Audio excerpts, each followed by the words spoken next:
have currently 3 right here, but we are expecting the 4th one, hopefully, throughout the course of the Hustings. But we are joined, hopefully, by all 4 candidates vying to become your next Police and Crime Commissioner. They are Wahid Akbar, representing the Workers' Party. We've got Jasmine Singh Farmer from the Liberal Democrat Party, and also John Tizard, standing for the Labour and Cooperative Party. We're also expecting, hopefully, in the venue, Festus Akinbayossi, who is the Conservative candidate and current incumbent, campaigning on the platform of more police and safer streets.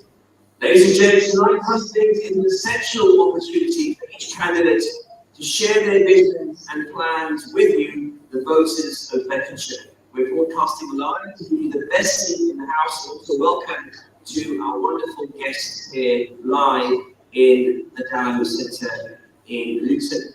Of course, we're going to be delving into the critical issues facing your police force and community. In our first segment tonight, we'll begin with introductions and candidate statements. Each candidate very shortly will have 4.5 minutes to introduce themselves and outline their top priorities should they win the next PCC election. Now, if time permits, we'll also hear directly from you, our live audience, about your top concerns. Following that tonight, our discussion will move into some key topics. Firstly, we'll tackle community policing and public trust, discussing strategies to enhance community relations and trust between the police and Bedfordshire's diverse communities. Next, in our third segment, the focus will shift to crime prevention and safety, where candidates will share their plans for keeping both urban and rural areas safe. And finally tonight, we'll explore engaging with the public on police matters, looking into how each candidate plans to handle public feedback and address concerns, incorporating questions from our live audience here and from those of you joining us online. Ladies and gents, it's an important evening for Bedfordshire, and we are here to ensure you have all the information you need to make an informed choice on election day, which is only 6 days away. So stay tuned, engage with us, and let's find out what our candidates have to offer. Now, without further ado, live right now on the radio, going out to the good people of Luton and surrounding areas, and also to the good people of Bedfordshire, let's dive straight into our first segment. Candidates, welcome to the Hustings. It's great to have you here live at the Dallow Centre. And let's begin with you, Mr. Akbar. Wahid Akbar, that is, representing the Workers' Party, for his 4.5-minute statement. Over to you, sir. Good evening. Thank you very much for attending this event. And my name is Wahid Akbar, as I stated earlier on, and I am a candidate for Workers' Party. I have been a member of the Labour Party for a long time, 30 years of support. And I resigned from the Labour Party because of Keir Starmer's stance on Palestine and other human rights issues. He has not been supporting, and he has been allowing complicitly this massacre happening in Palestine, and that's why I resigned. But my role as PCC candidate, and if I was elected, I will be making sure that Bedfordshire is a safe place for living for the residents of this county. And my priorities would be working in partnership with other agencies, with the people of Bedfordshire, and prioritizing the needs of the local community to ensure that we are living in a safe place and people are actually thriving and nurturing in a safe environment. My priority would be to make sure that the issues like drugs-related crimes, gang culture, knife crimes, and domestic violence, making sure that children are safe and vulnerable people like adults, vulnerable elderly people are safe, and I will be making sure that I will be working with all the stakeholders and working in partnership, listening to people, listening to communities, and prioritizing the goalposts are over safety, safe Bedfordshire. My role has always been working with the people, whether I have been a councillor for 24 years and cabinet member for many positions, and I will be utilizing those skills and knowledge that I have got throughout this period. I will be working with stakeholders like police, education, health, and making sure that their well-being is protected and ensuring that the goals are actually delivered. And we will be making sure that together we are actually listening to people and listening to the needs of the people and working towards that and working in partnership, working together. And I think no one force can actually address the concerns and issues of crime on their own. They need people's support, and I will make sure that people are supporting these sports.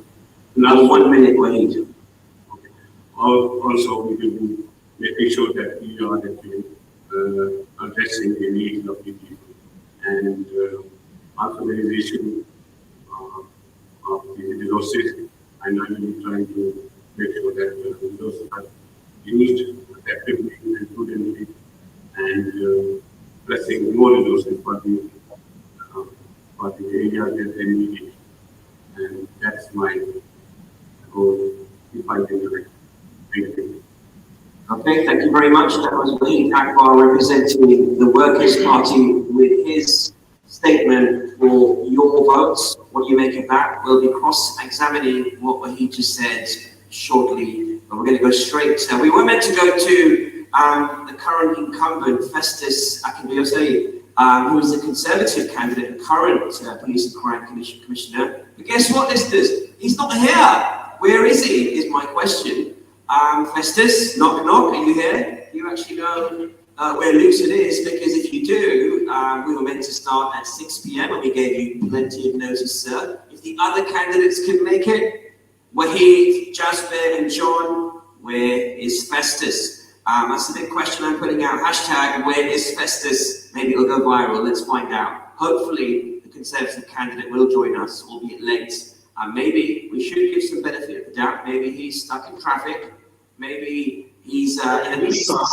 I don't know, but we'll find out later on. But let me go ahead and go straight to the next candidate on the list here, Jasper Singh Palmer from the Liberal Party. Over to you, Jasper. Thank you for coming on time as well. Thank you very much. Good evening, everyone. My name is Jasper Singh Palmer, and I'm standing on the Chief Police and Crime Commissioner for Bedfordshire. I am a former police officer. I've served 5 years in Met in the 80s, and those were fantastic years where I learned a lot about policing, a lot about institutional racism, and a lot about what public were expecting from us and what wasn't delivered. So that was quite an experience for me. Past 8 years, I joined as a member of the Independent Advisory Group to Bedfordshire Police. It's a group of individuals and volunteers to deal with, on voluntary basis, with issues that are serious issues, serious crimes and serious incidents, and they obviously give the community perspective to the police in case police has missed something. And for the last 2 years, I've been the chairman of the IAG group. So I do have a lot of police experience to bring to this role. And apart from that, I've lived in Bedfordshire for the last 37 years. I live in rural Bedfordshire. And during the same period, I have run several businesses in Bedfordshire. I've been a retailer, I've been a postmaster, several post offices, I've had restaurants, I've had hospitality business, I've had wholesale business. So I have a very, very sound understanding of business and finance. Apart from that, I'm a member of the council. I've also been the non-executive director of the Standing Foundation Trust, which is the Emergency Mental Health Trust in Bedfordshire. I'm a governor of the special needs school in Kempston. I've been a fundraiser for Bedford Hospital. I've raised thousands of pounds for Macmillan cancer support. And I'm also a volunteer with another stem cell charity called DDMS and a charity in Hope Foundation that looks after the street children in Calcutta. So I'm a community person. I've spent my entire 37 years in Bedfordshire, public-facing businesses, dealing with the community, and also engaging with the community. And I don't mean just one community, I mean the diverse community of Bedfordshire. If elected as a commissioner, my priorities are to go back to the basics, as it used to be. I want visible policing. And I don't mean visible policing in words only, I mean visible policing in my experience. Because visible policing not only prevents crime, the primary purpose of policing, it also brings the public closer to the police as well. There's engagement with the public, and that means the trust is built between the police and the public. My second priority is to cut waste. And I will start with the PCC's office. I'd rather use that money on the frontline policing or support organizations in our communities who are doing tremendous work in reducing crime and engaging with young people. I also want to make sure that we maintain and retain or bring back the hubs in the town centres, whether they are mobile or district. Those hubs also play an important part in reducing crime and also the visibility as well. And my other priority will be to make sure that I hold the Home Secretary to account to fund this police force properly. Labour Party, Labour government, Conservative government, Labour's commissioners, Conservative commissioners, for MPs, Conservative MPs, they have failed to ask the Home Secretary to fund it properly. At the moment, we pay 46% more in precept than we were paying in 2016. I want to engage with all our stakeholders, and I will be the listening police and crime commissioner. I will put people and policing above my politics. Thank you. Okay, thank you very much, Jasper. That was just on time, and we appreciate that. And I do want to correct the record as well, ladies and gents, and our listeners tuning in tonight, because I did wonder where this was, but actually, he had informed the radio station earlier on today, informing us that he's actually in London. He's trying his best to actually get to Luton from London within his usual day job as the current Police and Crime Commissioner, which I'm sure he's hoping to renew. And he will be here as soon as he can. So we do stand corrected in wondering where he is. He did give us notice that he will be expediting his journey here as much as he can. I'm sure as legally as he can, and he will be here in the centre as soon as he can. With that, let's go ahead and get the next 4.5 minutes. Why vote for the statement from John Tissot, standing for the Labour and Cooperative Party. Over to you, sir. Thank you very much for that introduction. And first of all, can I both congratulate and thank Inspire for arranging the only hustings in the county. I think that's sad. Not sad that you're organising this, but it's sad that there aren't other hustings across the county. Because this is an election which is more important than perhaps many in the media, many in the public think. Because policing matters. It matters to all of us to have protection, to have safety. Whether that's from terrorism or from antisocial behaviour on the street. The police are there to keep us safe. But they're there as a public service. And I try not to use the word force for the police, because I see the police as a public service, like the National Health Service, like local government, and all the other public services which are so important to us in our country. I come with the experience of having lived in the county, slightly longer than my friend on my right here, for nearly 50 years, and I served for 18 years on the former Bedfordshire County Council, when Luton was part of the County Council, and I was a leading member and leader of the Labour group for most of that time, and on and off leader of the council. I was also a member of the former police authority, which was the forerunner of the Police and Crime Commissioner. I've had leadership experience outside politics in business, where I was a senior executive for the FTSE 100 company until about 10 years ago. I've also had leadership and other parts of the public sector and in the charity sector, both as an executive and a trustee. And I currently work as an advisor to the public sector and to others on public service reform, leadership and governance, and I work internationally on that. As I said earlier, policing matters. The quality of policing has a direct effect on the quality of life for every one of us, whoever we may be, whatever our demographic, wherever we may live in the county.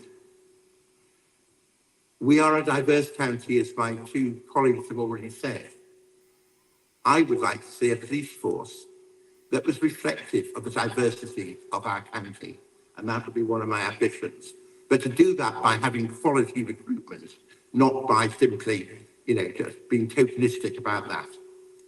I also believe the Police and Crime Commissioner must have integrity, and I'm interested to hear what the incumbent has to say about the recent reports on his lapse of standards. I'm also believe you need experience of leadership. You don't need operational experience in the police. This is not a police operational role. Indeed, it's far from it. It's about setting the strategy, setting the budget, being the voice of the community, our businesses and residents, to hold the Chief Constable and the police to account for what they do.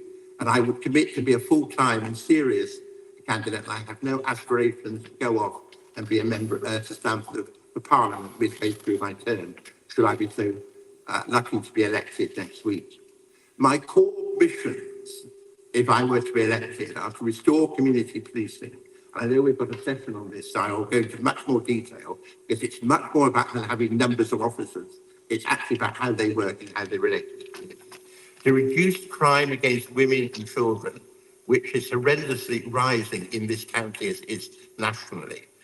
And that's not to say I don't want to reduce crime against men, before anyone asks that question. I also want to focus on prevention and the causes of crime.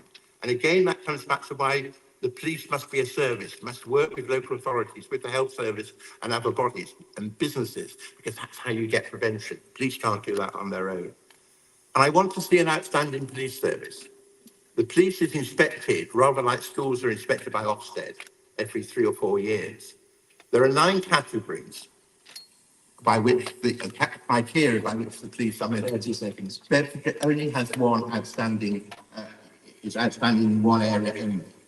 And I also want to put victims at the heart of the criminal justice system, because the Police and Crime Commissioner, remember the crime word, you have responsibility for coordinating and showing leadership across the whole criminal justice system, which is failing us really badly. So for me, it's how do we engage people together, cooperation between the police, the other public bodies and communities, faith groups and businesses to make Bedfordshire safer, and the PCC playing a pivotal leadership role as bringing that together. Thank you. Thank you, John. Thank you very much. So we've just heard statements from Wahid Akbar, representing the Workers' Party, Justice in Palmer from the Liberal Democrat Party, and just now heard the voice of John Tizzy standing for the Labour and Cooperative Party. We're still waiting for the current incumbent of the Conservative candidate for Police and Crime Commissioner, Festus Akinbusoyosi. He's probably still stuck in traffic, so as soon as he's in, we'll try and get his statement in the interest of fairness. We have got 5 minutes before we go for a break, so I want to invite the audience members to share their top of mind. So if you have anything top of mind, like what's important to you as an audience, maybe we can take the microphone to the audience. I'd love to get your thoughts. No speeches, please, ladies and gents, but maybe 30 seconds on what's really important to you. And anybody just raise your hands if you have any comments to make. Okay, so gentleman at the front, go ahead. Just say your name and which part of Bedfordshire you're in. I'm Mark Showman from Luton, and I would ask, with the Palestinian war going on and genocide, where would you stand on the policing of Palestinian marches? As a committee member of the Luton PSC, we often have to do street marches, and so far we've had the support of the Police and Crime Commissioners or Commissioner. Would you continue that? Thank you for sharing. Is that top of mind for you? Yes. Okay, thank you for sharing. Yeah, we're going to come to that specific question, and I can hear people applauding that particular question as well. We will come to that question in the second part of tonight's programme. With a couple of gentlemen at the back in the corner there, so take the microphone to them and get their top of mind. So, gents, if you could share your top of mind and what you would expect from your Police and Crime Commissioner. Hello, my name is Isaac Hazi. My first question is really to all of the candidates. What do you see the current issues with the policing, their performance, efficiencies, which is described through appeal? And what would be your first priority to tackle? Because your responsibility will be to hold Bedfordshire Police accountable. And that's your primary role. And how their performance can be improved. And one of the things that I read up recently was that the Bedfordshire Police response to 9/9 calls was one of the slowest in the country. This was back in February 24. Those kind of things that really matter to you. I'm keen to hear what would be your response to those two key points. Thank you for sharing your top of mind. And the gentleman next to you wants to share his top of mind. Go ahead, sir. Good evening. My name is Mal Hussain. I've lived in Luton 62 years, worked at the Luton Borough Council for 25 years. My question is to all the panel, really. How will you go about setting a strategy, understanding it and making sure it happens? And the second question, if I may ask you, is are we going to see you again after the elections? Okay. Will we see you again? Absolutely. Very, very interesting. So, ladies and gents, there you have it. We've got a very active audience here. Anybody else in the audience want to say a few words before we summarise? Go ahead. We have a gentleman with a nice pink blazer at the front. Over to you, sir. Go ahead. Share your top of mind with us. Thank you. John French, independent councillor candidate in Luton. Been a resident in Luton for knocking on 40 years now. And I would like to go discuss some figures that I have for the crimes in my ward of Hightown. In a nutshell, out of 61 crimes, just in 1 month this year, February 24, the highest crime was violence and sexual assault. I have disclosed the figures for the last year to John Tizard, being the only candidate that knocked on my door and spoke to me. So thank you, John, for being the first and only candidate to knock on my door.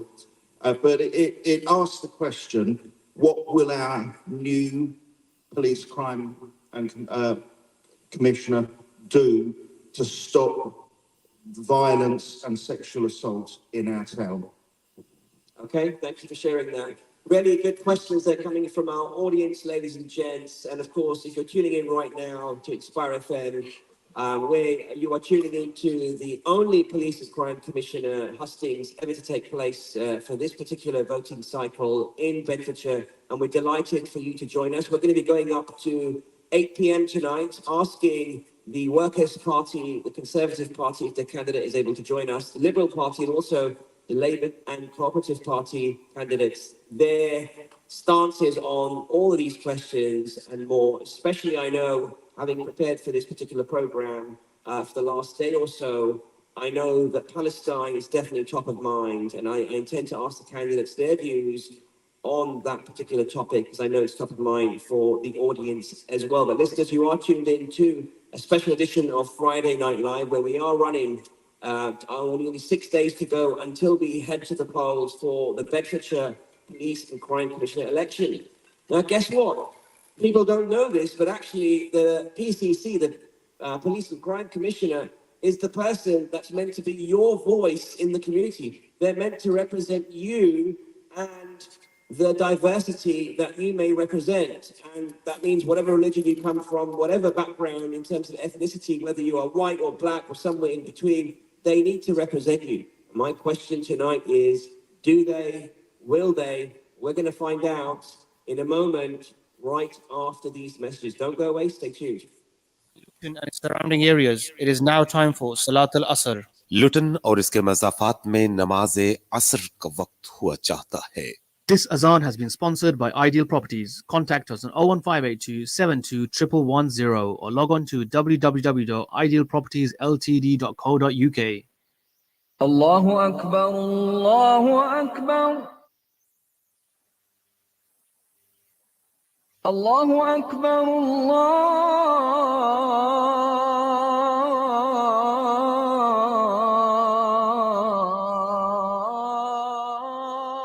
Akbar.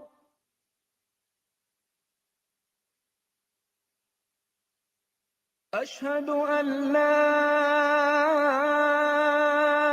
إله إلا الله.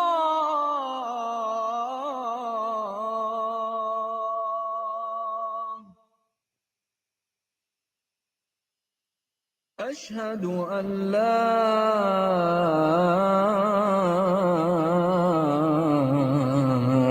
إله إلا الله.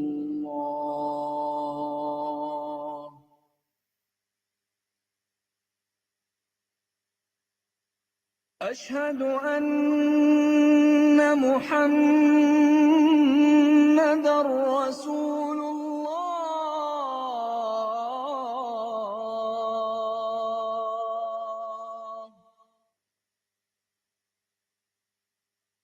أشهد أن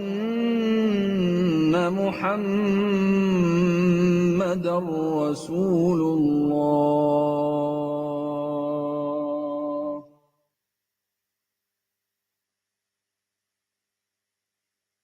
حي على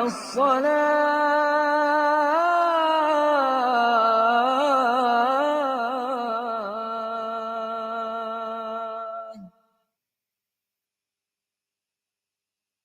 حي على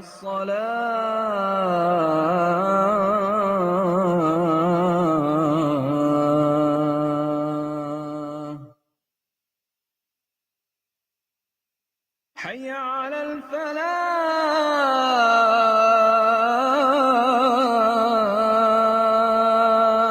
الفلاح. حي على الفلاح.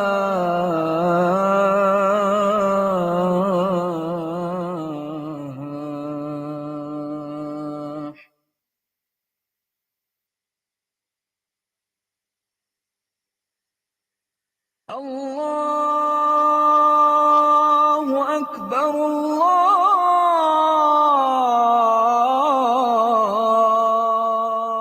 الله أكبر.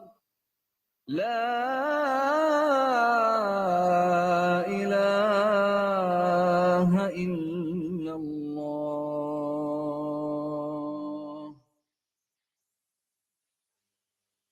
اللهم رب هذه الدعوة التامة والصلاة القائمة آت محمدا الوسيلة والفضيلة والدرجة الرفيعة وبعثه مقاما محمودا الذي وعدته إنك لا تخلف الميعاد. Would you like to sponsor the azan? If so, give us a call on 01582 481810 or email us on info@inspirefm.org.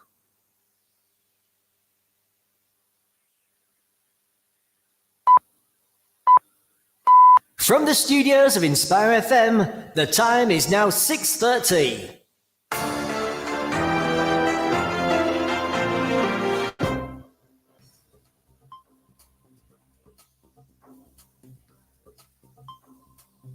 For your next police and crime commissioner.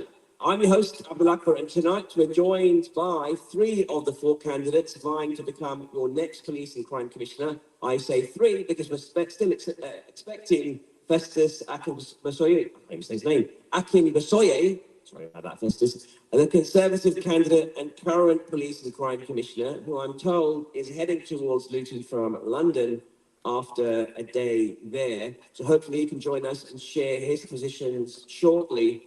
But ladies and gents, tonight's hustings are an essential opportunity for each candidate to share their visions and plans with you, the voters of Bedfordshire. We're broadcasting live to give you the best seat in the House as we delve into all the critical issues facing your police force and community. Now, in the first part of tonight's programme, we've already heard from the candidates, 3 of the 4 candidates. We've had introductions from them and heard what's top of mind for them and for some of our live audience members here at the Dallow Centre in Luton. Next up, we're going to be tackling community policing and public trust and discussing strategies to enhance community relations and trust between the police and Bedfordshire's diverse communities. In half an hour's time, we'll be talking about crime prevention and safety, where candidates will get a chance to share their plans for keeping both urban and rural areas safe. And finally, tonight, we're going to be exploring engaging with the public on police matters, looking into how each candidate plans to handle public feedback and address concerns, incorporating questions from our live audience here at the Dallow Centre and also for those of you joining us online.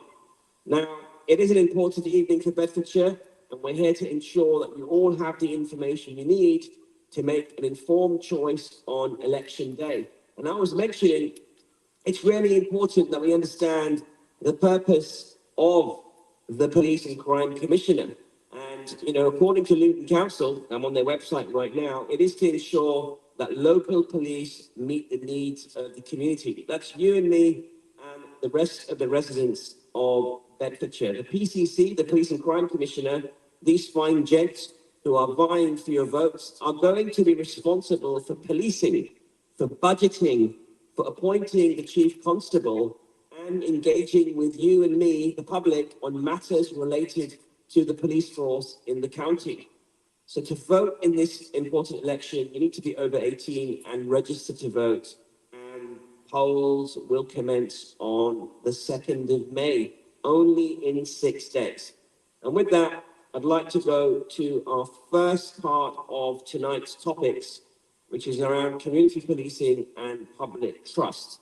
So I'm going to start from John Tizard this time, standing for the Labour and Cooperative Party.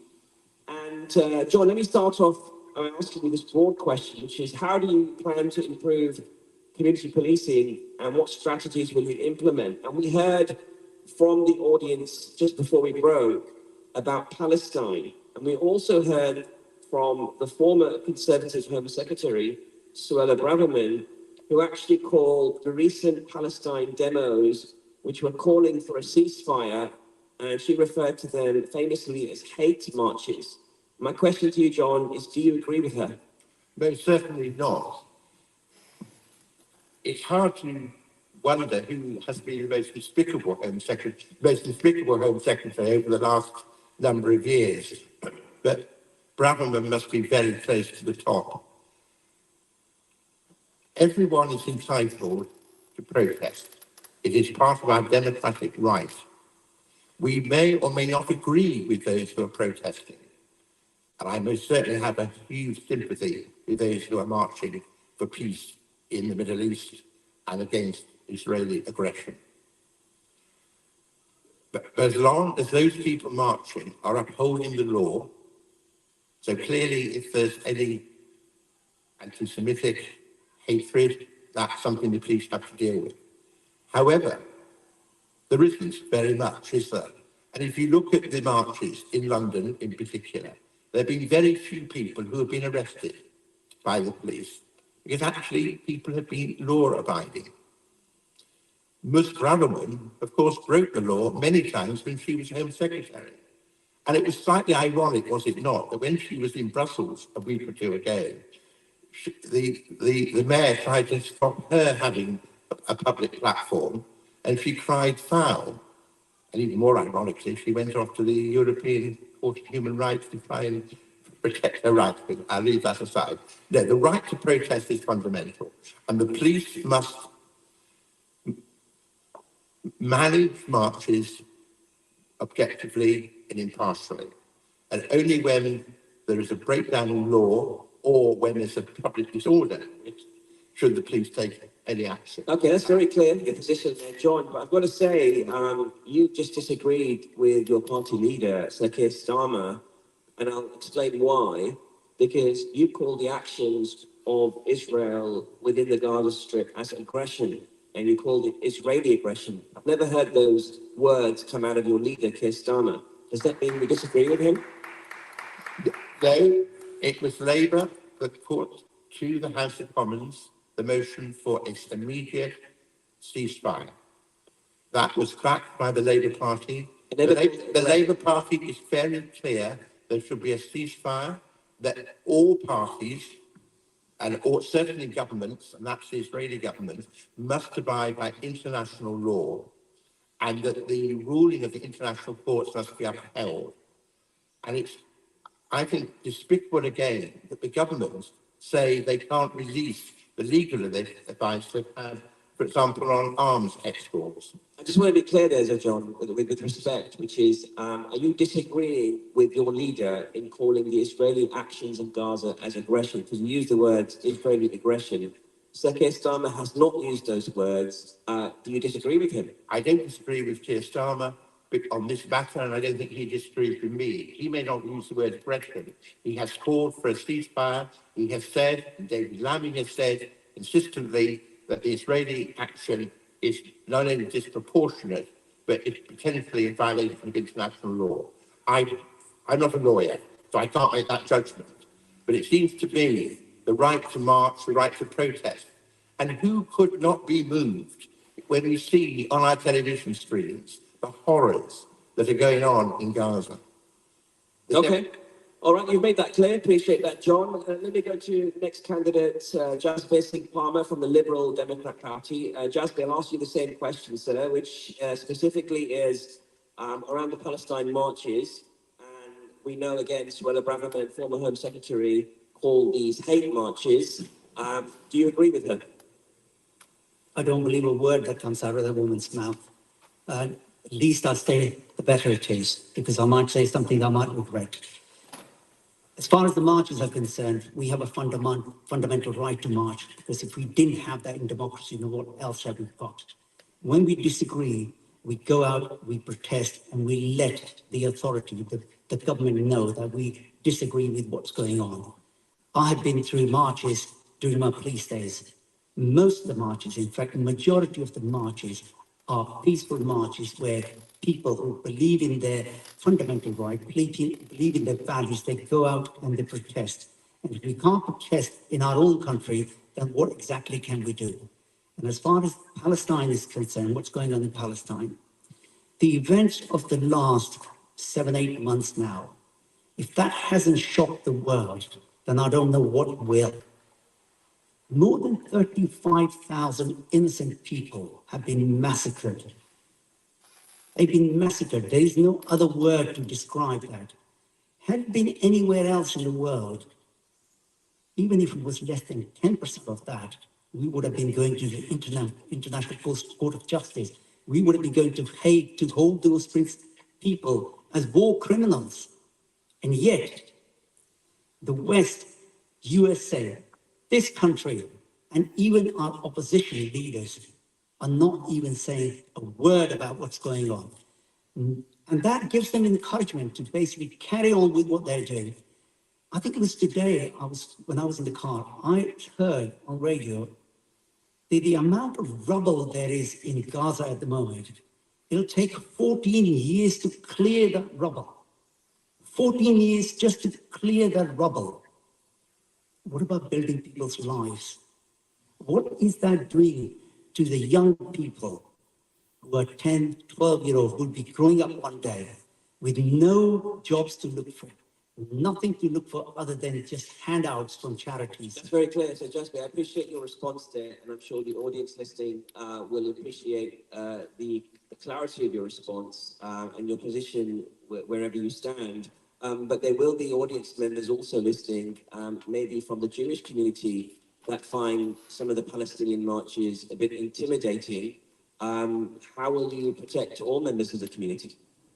Well, as I said, as long as the march is peaceful, as long as the march does not incite hatred, then that is your fundamental right. Whether you're a Muslim, whether you're Jewish, whether you're Sikh, or whether you're Hindu, whatever religion you are, it is your fundamental right to protest. Keep it peaceful, and you will get your message across. So do you feel some of the slogans that have been chanted, for example, from the river to the sea, Palestine will be free, Suella Braverman and others have regarded, including Prime Minister Rishi Sunak, have regarded and actually called out these chants as dangerous and actually terrorism related. Do you agree with that? No, I don't, because that is their interpretation. Palestine used to be from the sea to River Jordan. So how is that in any way, jihadist or any way inciting violence? Nobody's asking for violence. The country was called Palestine before, when it was a Palestine mandate until 1948. And Israel, I'm not saying that Israel does not have the right to exist. It does have the right to exist, but so does Palestine.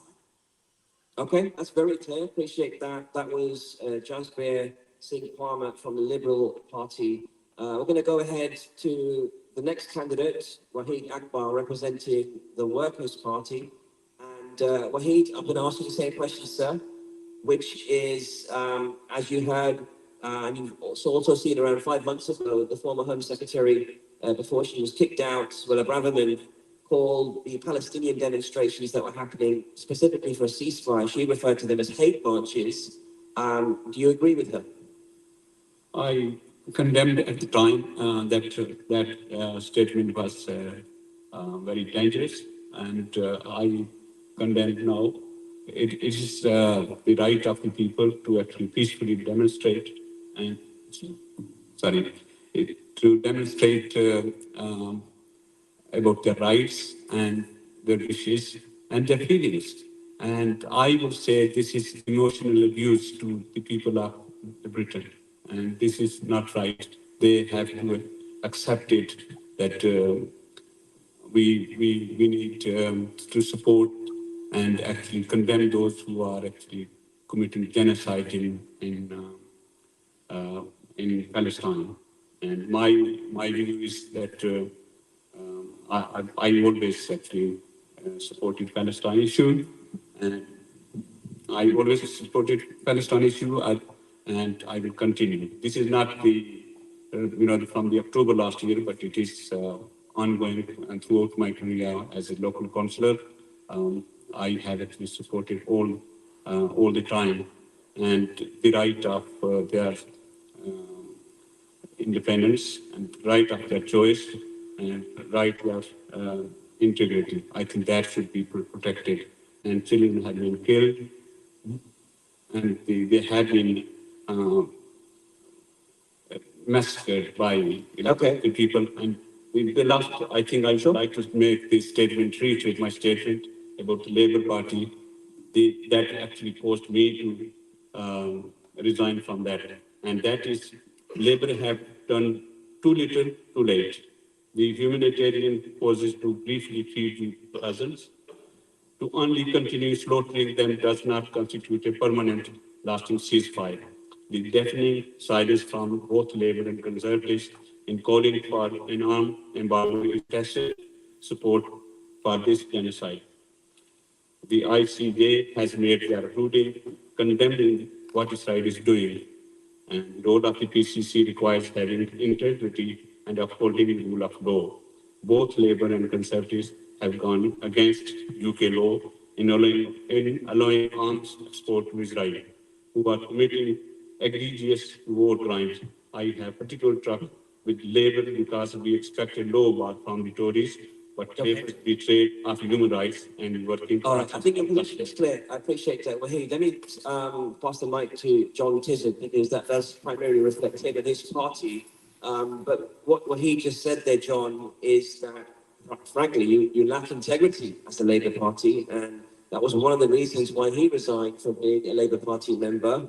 What's your response, sir? But I'm always disappointed when anyone resigns from the Labour Party, that I'm very pleased to say more people are joining than are resigning currently.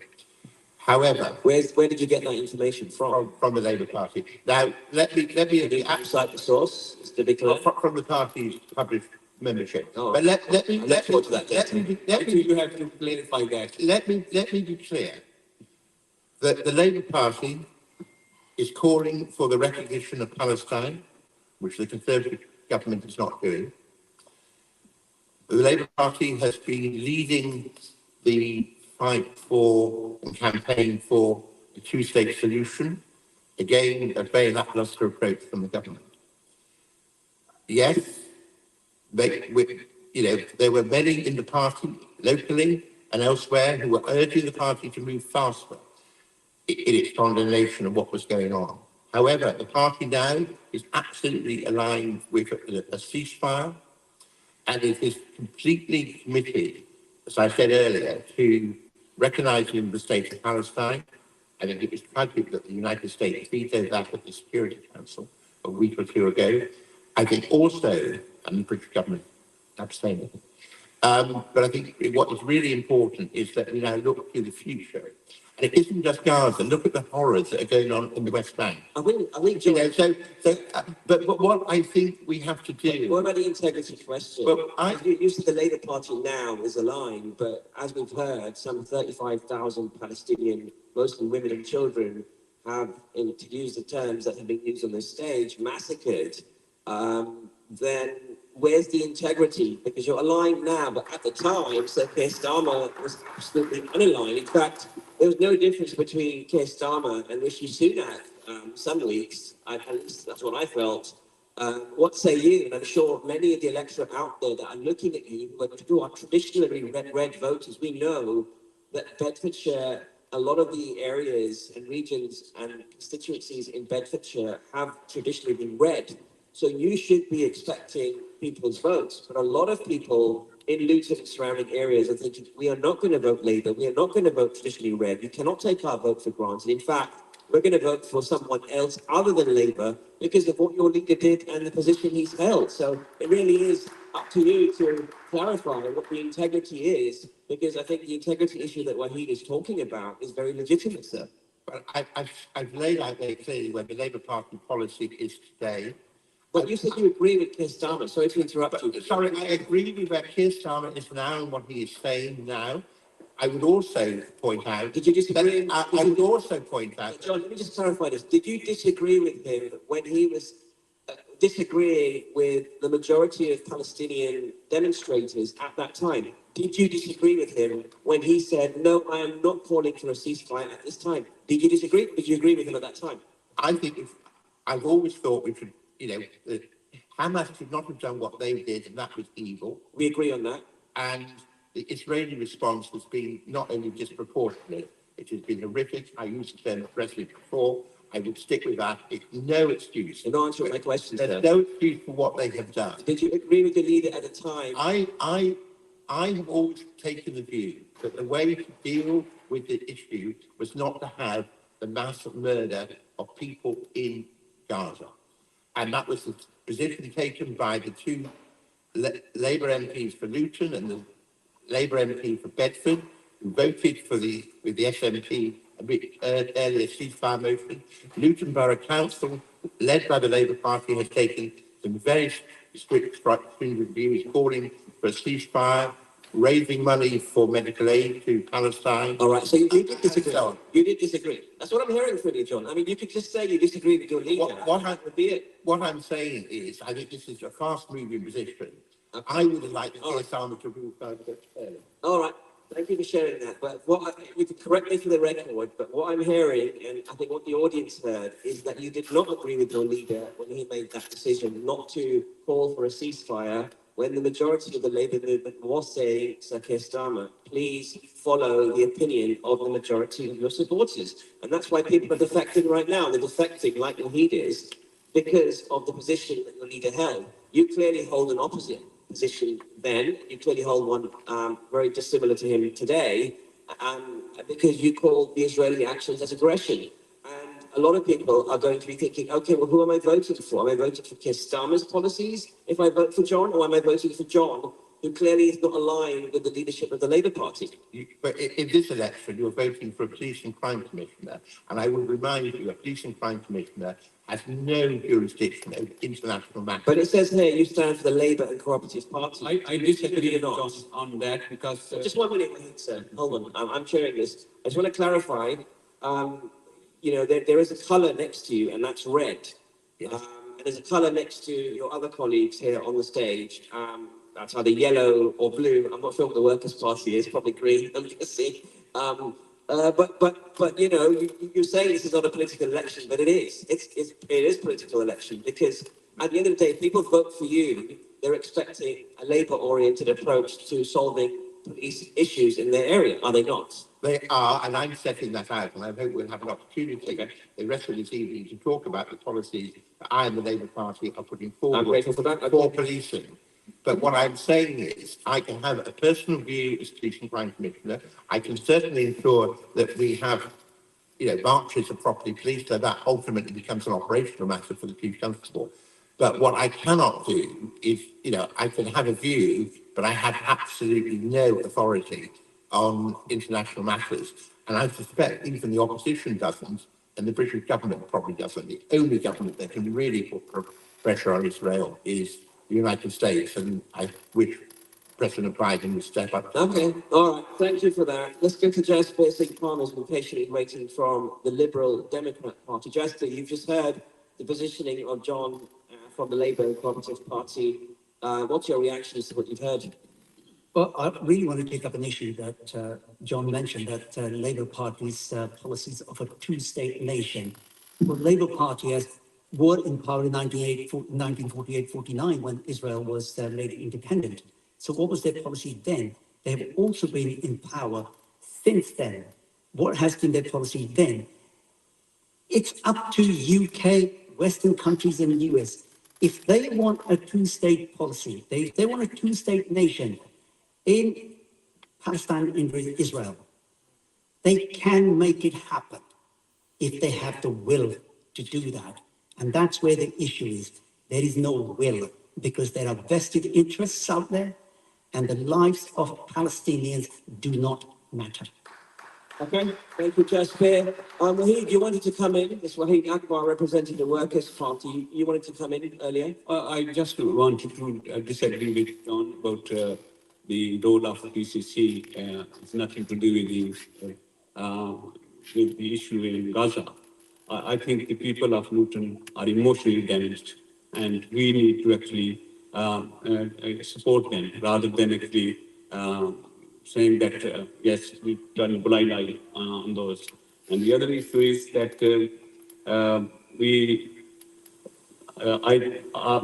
that's my personal view. If I had something in my power, I will be asking the police to actually take action or at least register a case against those who has not acted appropriately. For example, not doing anything or doing anything against the innocent people. Okay, thank you for sharing that. Well, listeners, you just heard the views on the Palestine issue from 3 of the 4 candidates. We have not had Festus join us so far. I'm pretty sure it doesn't take a couple of hours to get from London to Luton, but we're going to give him and afford him the benefit of the doubt, and hopefully he still joins us, because I would love to know if Festus was here. I'm talking about the current Police and Crime Commissioner and member of Conservative Party. If he was here, I would be asking him about Suella Braverman as well, because if you go online and you Google Festus and Suella, you'll see lots of photos of the two together. And I want to understand what his position is with respect to the issue that we've just talked about on stage with the other candidates. and I'd be very curious to know where he stands on many of the other issues as well. Listeners, this is Friday Night Live with me, Abdul Akbar. We're doing a special edition here with the hustings for the Bedfordshire Police and Crime Commissioner election happening on the 2nd of May. That's in 6 days' time. And this is an important opportunity for each candidate, which they have been doing, to share their visions and plans with you. What do you reckon? You can send us a message on Facebook and on YouTube Live if you are watching the live stream. And also you can WhatsApp us as well from the usual number. We are going to be going on to our next topic after the break, which is all going to be about crime prevention and safety. And I'm going to be finding out what exactly these candidates will be doing in order to prevent crime in the different areas. I'm going to be checking their knowledge as well on how many, actually, I'm not going to ask the questions now. I want to check their knowledge and what they know about crime in the constituencies that they're hoping to lead. Listeners, Friday Night Live, we'll be right back after these messages. Program will continue after the break. Continue listening to Inspire FM. Inspire FM.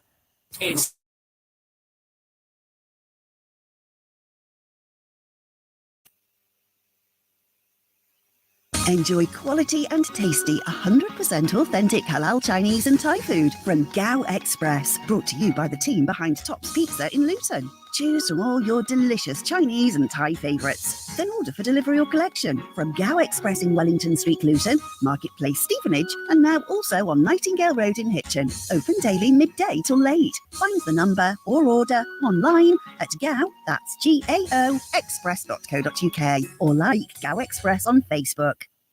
Had an accident, a bump, trip or fall? Then you need Claims Specialists, your first choice for accident claims. The specialist claims company on Dunstable Road in Luton. With excellent access to expert solicitors and on a no-win, no-fee basis, Claims Specialists use their 30 years experience to help get you the best compensation possible. For injuries at work, taxi, PCO and private hire incidents, road accidents and vehicle damage, medical negligence, plus rented housing disrepair. In short, when you need to make any claim, click on claimspecialists.co.uk or call 01582 733 222. On 105.1 FM. Inspire FM. For the tastiest sizzling steaks around, book now for Taurus Luton Boot Street, LU1 2EP. And not just for the best grass-fed and dry-hung aged halal steaks, as Taurus Luton also serve amazing chicken dishes, burgers, sumptuous sides, salads and vegetarian options, with mouth-watering mocktails too. All this and with excellent service. View the menu, book your table, or even party or celebration event at taurusluton.co.uk or call 01582 750 213. आपका साथ है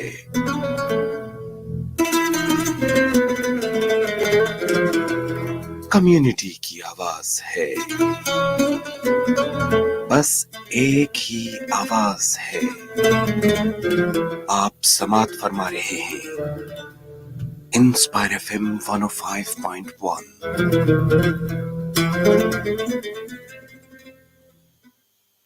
Assalamu alaikum. Abu Ayyub reported the Messenger of Allah sallallahu alaihi wasallam said, whoever fasts the month of Ramadan then follows it with 6 days of fasting in Shawwal, it will be as if he has fasted for the entire year. This is narrated in Sahih Muslim. May Allah accept our good deeds, forgive our sins and make us people of Jannah. Please remember the oppressed in your du'as. Ameen.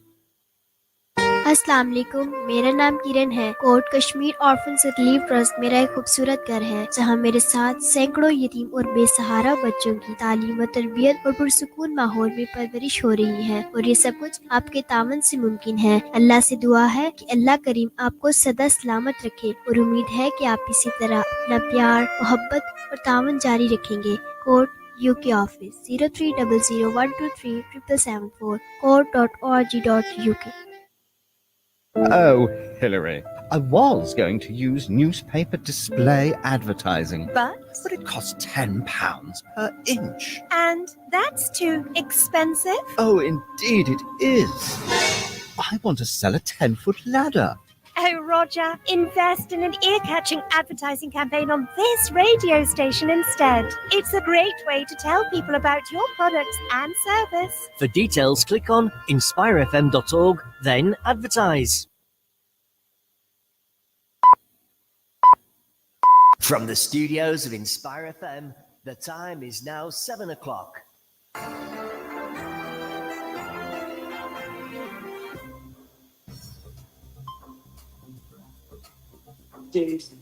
Live at the Dallow Centre here in Luton. We're joined by three of the four candidates. Wahid Akbar representing the Workers' Party. We haven't yet been joined by Festus Akin Basoyi, who is the current incumbent PCC and the Conservative candidate. Hopefully he's on his way. We're also joined by live Jasbir Singh Farmer from the Liberal Democrat Party, and also John Tizard standing for the Labour and Cooperative Party. So far, we've heard the candidate statements, and we've also had a primer in terms of how they would manage community policing, especially around the Palestine and Gaza issue. And I asked the candidates what they thought of former Conservative Home Secretary's position, Suella Braverman, when she referred to the Palestinian demos that were calling for a ceasefire as hate marches. And I will say my conclusion there is that the majority of the candidates, if not all of them, were very supportive of the fact that these were not hate marches and actually would allow such demonstrations to continue. Feel free to disagree if I've interpreted that incorrectly, gents. You can interrupt me if you would like to correct the record.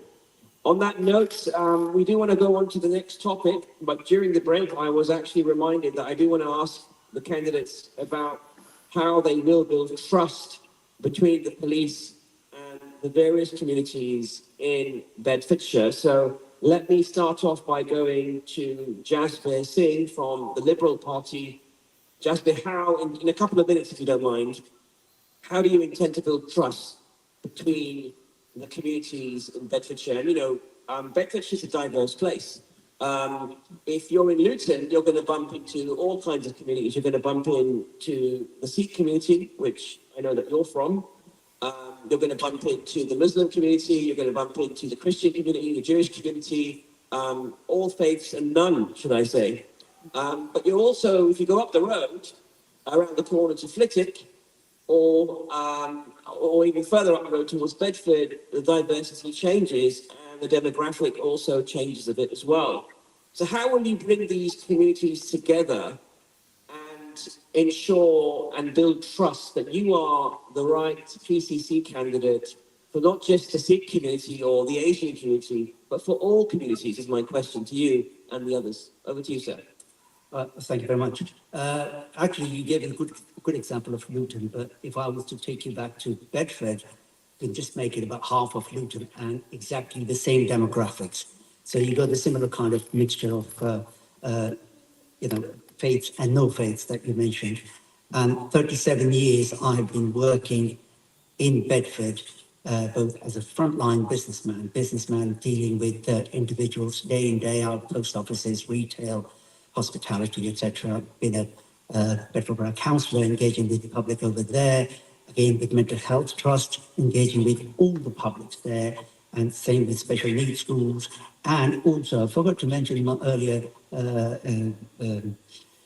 kind of introduction that I also am the chair of a business organisation that has well over 100 members. So I am Mr. Engagement. That's what I do. I like to engage with people. I like to listen to what they have to say, and I like to take on board what they have to say and hopefully come up with a solution between ourselves. So to me, it's more listening and less talking back to them. And that is how we can build trust. And the only way we can build the trust with the community is if we look at every member of the community as an individual and not as a religion, a race, or a caste. Now, I speak various Indian subcontinental languages, as you would expect me to, because I was born in India, I was educated back in India, so I came to this country as a young man. So I have got a very, very varied kind of relationship with all the communities of Bedfordshire and also Luton as well. Not many people will know me in Luton, but a lot of people still know me in Luton. So that is how I will build the trust with the community. Do you speak Bangla? I'm sorry, I can't speak Bangla, but I can speak very good Hindi, which many Bengalis can. You speak Hindi, you speak Urdu, I guess. I can speak Urdu, I can speak Punjabi as well. Speak Punjabi as well. Yeah. Okay. And so by speaking those languages, how will that give you better relations with those communities? It's better understanding because the language is a fantastic thing. You know, He's saying you can't speak those languages, you're going to be using it. No, I'm not saying that. I'm saying that I've got an advantage. That's what I'm saying. I'm not saying that makes me a better person. John, you can't speak those languages. And what he's saying, just to say. Well, you're making an assumption I can't speak those languages, but you are correct. You know, don't always appear. Appearances don't. All right, but it's a correct assumption, right? Yeah, okay. It is. But that doesn't stop. You won't be effective as a PCC because you can't speak the languages of all the communities that you seek to serve. Would you agree with that? No, I would not agree with that whatsoever. Because actually what I would want to be doing is listening to every community, being in communities, meeting community leaders, faith leaders, communities, residents, businesses. When was the last time you were in a mosque, John?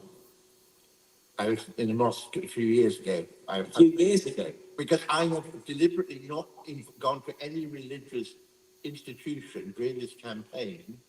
Because for me, that would be... I'm actually shocked to hear that. Tell us more. What's the reason? Yeah. Well, I've not been in almost any religious institution. Have you been to a church recently? No. So you haven't been to any place of worship? But I've been to meetings that have taken place in churches, but not because I have not been there. Obviously, I'm assuming you wouldn't go to a mosque to worship. But I'm asking, what's the reason for not going to a mosque or a mandir or a temple? I would very willingly go if invited. I do not think it's my job as a candidate to go and impose my politics on any religious institution, and particularly where people are worshipping.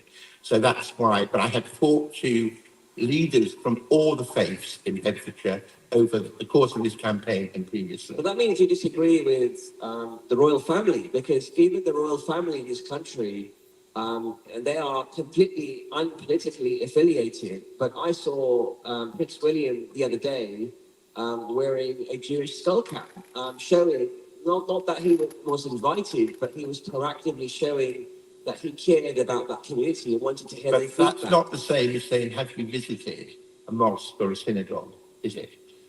So, I don't know, but my argument would be, I would expect, and other voters would expect in Bedfordshire, that their PCC would be proactive in wanting to learn more about this community. It's not a question of worship. I have spoken to leaders and activists from all communities, and that's what I would do as a PCC. Okay. And it seems to me that you're taking a stand wrong to the constitutional route. To be an effective PCC, you need to listen. Because how can you be the voice of the people into the police if you're not listening? I don't know how you can listen if you don't go to the place where the people are. I do go to places. I do go to places where people are, and I will continue to do that. And the question said, would you see us? If I'm elected, you'll certainly see a lot of me. Okay. All right. Thank you for that. Just a bit. And let me ask the same question to you. When was the last time you went to a mosque?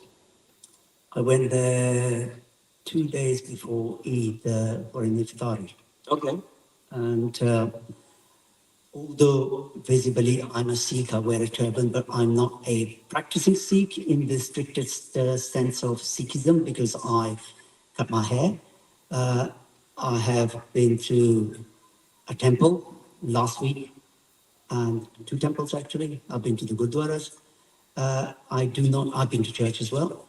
I do not differentiate between faiths. That does not make me a better person because I go to those places, but I still believe that if you are a public person and if you are, and if you aspire to be somebody in the public office, then you should at least endeavor to go to those places and listen to what people have to say. It's not canvassing, it's showing respect, and it is showing inclusiveness. Yeah, that makes sense. I mean, to me, the logical thing is, if I want to learn more about women, for example, I'll go to a place where I know women hang out, wherever that might be. If I want to learn more about the black community, I want to go to a place where I know black people are, or if I want to improve my knowledge on a community, whether it's Christian or whether it's a religion or ethnic minority, whatever it might be, I'm going to go there and find out where they hang out. Regardless of integrating or doing what they do. Nobody's suggesting that. Absolutely. I mean, I don't go to mosque to convert, but I go to these places, as you said, to learn. I knew that this people. All right, thank you. No, thank you. I'm grateful for that. Thank you for sharing that for John and Jasper. Let me go to Wahid Akbar, representing the Workers' Party. Let me put to you, Wahid. I'm assuming you are of the Islamic faith. Yes, I am. Okay, and in that case, when was the last time you went to a Sikh temple? 2 weeks ago. And what about a church? I just tell you that my role as a social worker, I used to work with different communities, different organizations, and I'm not shy of actually working with any of the faith group. I've been in contact with the synagogue, I've been in contact with the churches, I've been in contact with gurdwaras, mandirs. So how will you, Wahid, one thing I'm struggling to figure out, and you can help me, and maybe some of the listeners are as well, is how will you connect to communities that are not traditionally aligned with your community? How will you, for example, connect to people from the white community or the white Caucasian group? How will you connect with them? And how are you going to inspire them to vote for you, sir?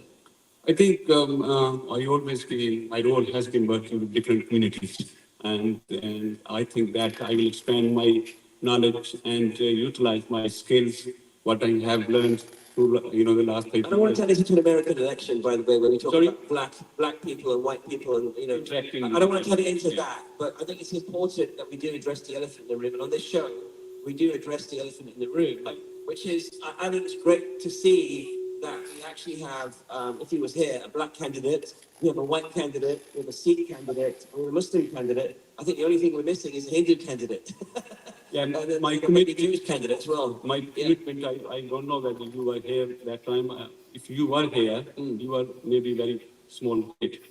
I assure you, I'm in my mid-40s. Okay, yeah, okay. Teenage children, 2000, but I appreciate the gesture. In 2000, I was mayor, and I was the one who initiated the Neutral Faith Forum, including all the communities and all the religious groups. What about people of no faith? How will you reach out to them?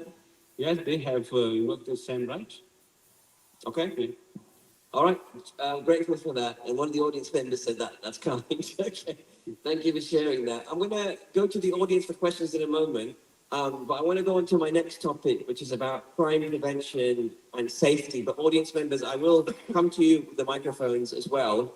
But this audience member is giving me a dirty look, so I want to give him a chance to come back now. So if audience members do want to say or make comments on what you've heard so far, feel free to take the mic. No speeches, please, but if you want to make a comment, go ahead. You're live on the radio. Go ahead, sir. Where are you from in Bedfordshire? I'm from Luton. You're from Luton, okay. And what's your comment or question? Well, the question is that the primary function of a police crime commissioner is actually holding the police service to account. And critically, it's about the budgets that are allocated to them, that they're spent effectively and efficiently. The field report deals with that. My first question is, how many of you know how much is the police budget for 24-25? And secondly, what areas is Bedfordshire Police lacking behind in, and what are you going to do to address that? And specifically, how are you going to improve the effectiveness of using that funding? Because the rest of it is really waffle, as far as I'm concerned. Yeah, you have community engagement. Your primary function is to hold the police accountable. So I couldn't care less whether you go to mosques or gurdwaras or churches. What I am concerned about is how are you going to hold the police accountable? And what we are seeing is a massive increase in crime. Knife crime has been mentioned specifically. What kind of efficacy can you get out of the police to target, especially those areas that concern the local communities across all of Bedfordshire? Every area has different issues, but specifically for Luton, which has high congestion. So let's get back to the budget and tell us how we're going to deal with it. Now, thank you for that audience member giving that feedback. I do want to say that you're right. It's not just about religion or whether you've been to a place of worship or not. But what we have to remember is that the Police and Crime Commissioner is representing multiple communities. And according to the PCC website, they are the voice of the community. And therefore, in order to be the voice of any community, you need to understand those communities and what they represent and what their issues and concerns are. And in order to do that, you need to find them and seek them out and not just expect an invitation and actually be proactive in it. And that's what I was curious about, and that's what listeners have been inquiring about as well. But great points, and we will come to those. And it's a nice segue, sir, from your question onto this next section on crime prevention and safety.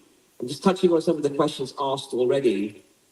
I'm going to go back to Wahid Akbar from the Workers' Party on this, which is, Wahid, what specific initiatives do you propose to reduce crime rates in major crime areas, including youth-related crimes? So what specific initiatives? I don't want to hear general comments about how bad youth crime is. We all know that.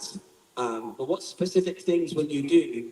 And the example I want to give is about youth crime, because we're all familiar with that in Luton. And surrounding areas, not exclusively in Luton, but in Bedfordshire.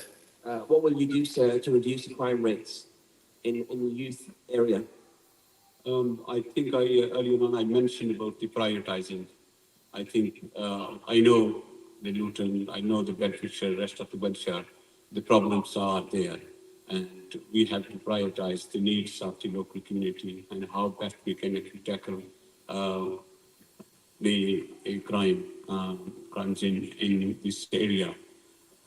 The first thing I will be working with the groups and working with the community, working and consulting with them, and getting the message across how we can actually work together and how we can actually address the crimes issues in every area. And I know there are issues like the drug and drug-related crimes. I know the issues like domestic violence. That's also drug-related and alcohol-related crimes and antisocial behaviors. So these are the community-based issues, and we need to address those on the community-based rather than actually sending a police officer. I'm not, with respect, I'm not hearing anything specific here. You're talking about consulting, but surely as a PCC candidate for Bedfordshire, you have a specific idea of what you want to do. So if you were to get into office day one, what will you do to solve the youth crime issue? I'm not hearing specifics. You're saying you're going to have a consultant. You're going to get people together and have a chat. But what specifically will you do, sir, in terms of initiatives? So, for example, what I want to hear from you is I will go out there and I will have a knife amnesty and I'll ask for all the knives in Bedfordshire to be handed in within 2 weeks. For example, I'm not saying that you should do, but what specifically will you do, please? I'm not too sure that, that is that I have to work within the law of the land. And if there is amnesty, if there is anything which, can improve the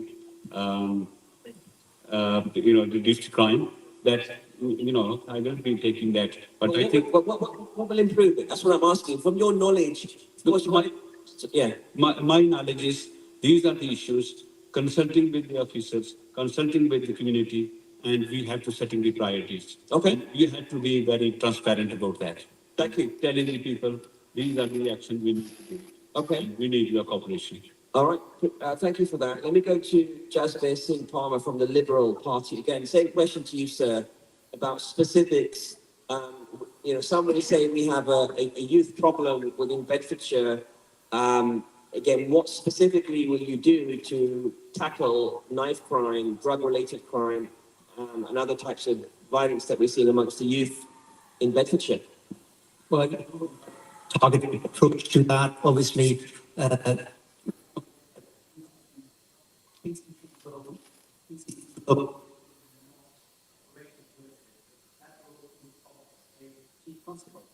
if the objective is set out there, that we have to tackle, say, 9 crimes. No, but I want to be clear about that, just to correct you on that. Would you agree with me that one of the roles of a PCC is to allocate budgets? Okay. Yeah. So then when you're allocating that budget, you're going to be allocating budgets to, for example, a number of police officers. And of course, we all know on this stage, and I'm sure the audience know, that Bedfordshire Police is probably one of the most underfunded police forces in the country. I'm going to come to that question later, what you'll do to get more funding. But we know it's underfunded. But with the limited funding that you will have, you're going to have to allocate that, right? So I want to know where you'll allocate the funds, whether you'll allocate funds, and for what when it comes to youth crime. Well, as you say, when the objectives are set and considering the chief constable and ultimately the chief finance officer as well, then funds are allocated. So we're just having some microphone issues. All right, sorry about that. So, Jasper, over to you again, sorry. Obviously, okay, so the funds are increased, so, funds are agreed. But you know, this is how much it's going to cost. If, for example, you said that there is an issue with knife crime or youth crime in our area, then obviously they need to have a targeted approach to that. And you mentioned one of them, you know, knife amnesty and things like that. Again, as I said, if the chief constable does not deliver on that, then it is your role to hold him to account and ask him why not. So your job is to set objectives for the chief constable to implement those objectives, because that is his duty to do that. And that is the kind of approach I would take. But we are only talking about specific here. And those kind of specific doesn't happen all the time. They only happen. For example, we just had Operation Belvedere in Bedford. So we had shoplifting spree going on. Well, it's been going on for ages. But last year, in March, all of a sudden, it was £1.8 billion of shoplifting going on in this country. So the police decided that we were going to target the shopping centre in Bedford. But that's all very well. Over 100 people were arrested. But the problem was, the other people, or the same people who were arrested, they just moved on from there to Campston, to Luton, to Dunstable, and all that. So we need an approach which is consistent, which is constant, and which is a deterrent, not something which is just a plaster, sticking plaster kind of approach. Okay, thank you for sharing that, and thanks for sharing your perspectives.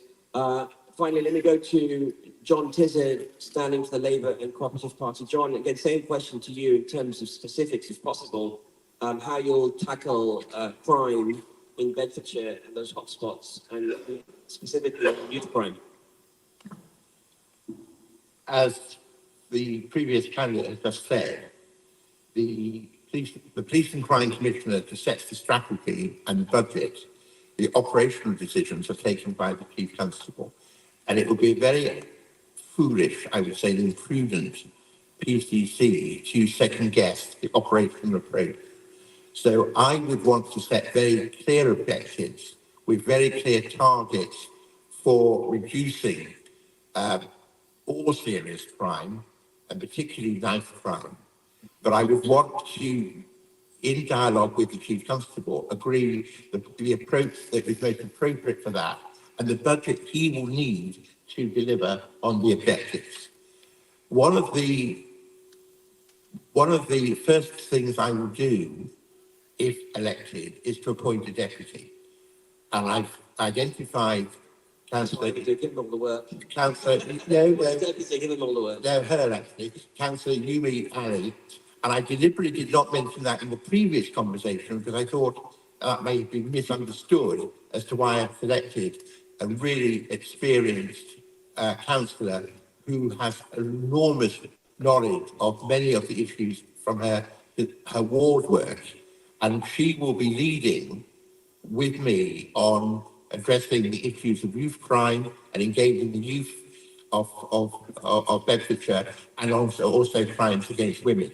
But I think the point I would make is that we need very clear targets. So you can have objectives, but you need targets, both to hold the Chief Constable to account, and if I'm elected, to hold me to account as PCC.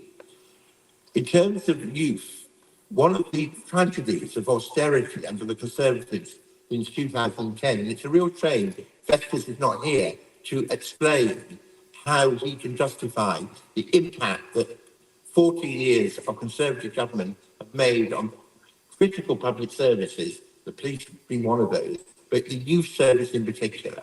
The youth service has almost been decimated, to use that word in its proper sense. And that really has to be addressed.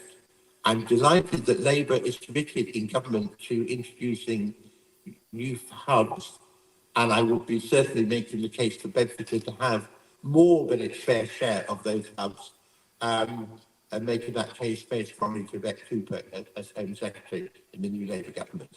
But also the police need to work in partnership with the local authorities and others. All public bodies are stretched for money. Yeah. If we pool money, and if we work collectively, we can get more, but more for our buck. I think that's really going to be important. But for me, it's really about setting clear targets, clear strategy, and then allocating the budget to that in. Thank you for that response, John. We need to take a break, but I will come to the audience for their reactions. But this is a special edition of Friday Night Live with me, Abdullah, where you've been hearing the voices of Wahid Akbar representing the Workers' Party, Jasbir Singh Palmer representing the Liberal Party, and just now John Tizard standing for the Labour and Cooperative Party. We're going to be taking a short break in a moment, but we'll be coming back for our fourth and final part of tonight's edition of the Hustings for the Police and Crime Commissioner for Bedfordshire. So stay tuned. We'll be right back for our audience reactions after these messages. Don't go away. This program will continue after the break. Continue listening to Inspire FM. Inspire FM. Inspire 105.1 FM.